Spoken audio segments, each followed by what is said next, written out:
Alright, so today we're going to be doing a couple of things.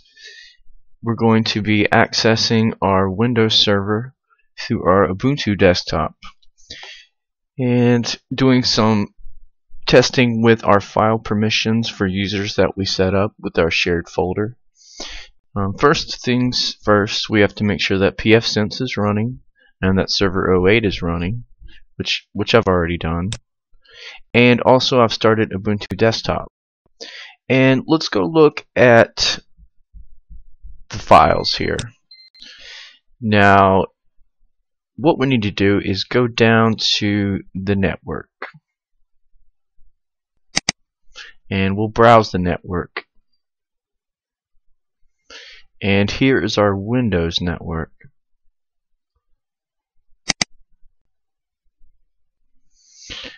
Alright, so this is basically telling me that I can't directly connect in this fashion. So what I need to do is connect to the server directly. And right here you can see what I've done. I've typed in the exact file path to the shared folder, and that's the IP address of my Windows server, and that will take me directly to the shared folder. So at this point I'll connect, and now it's going to ask me for my username and password.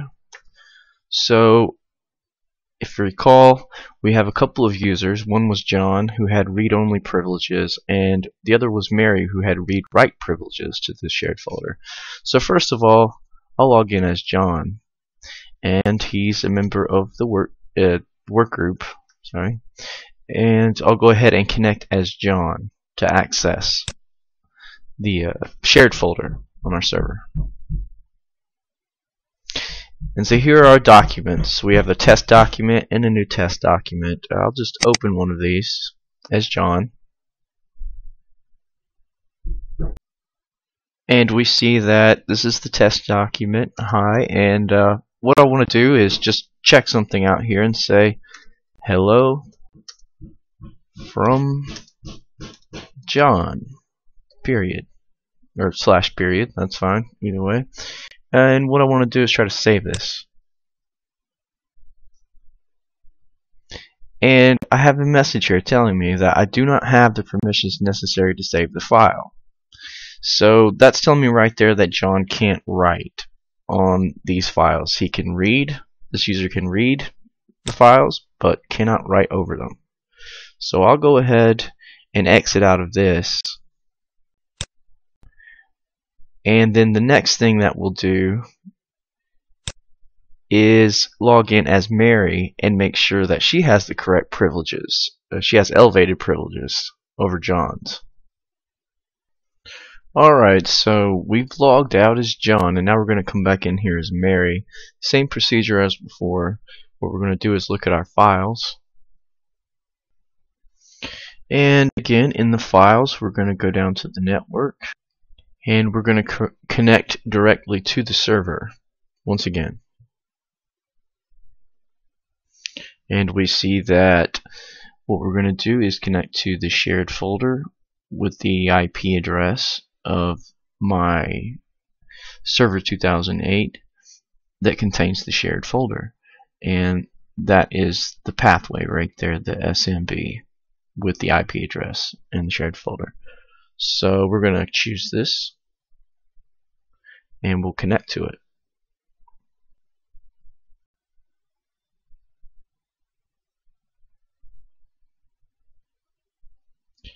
And this time we're going to be logging in as Mary, who has elevated privileges over John because she has the write privilege as well as the read privilege.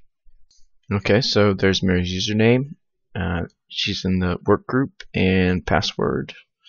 We'll go ahead and connect.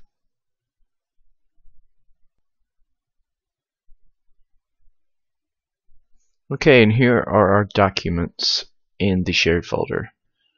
So to show the differences in the permissions, we'll open up our test document. Okay, so we've added a line this is Mary saying hello. And what we're going to do now is attempt to save this and prove that she does have the privilege to write and save.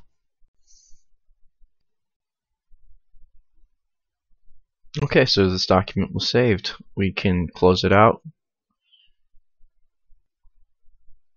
And just to prove that it actually did save, we'll open it up again and we'll take a look at it.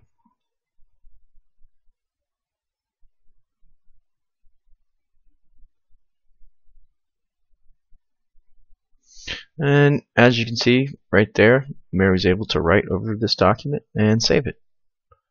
So we'll go ahead and close this out.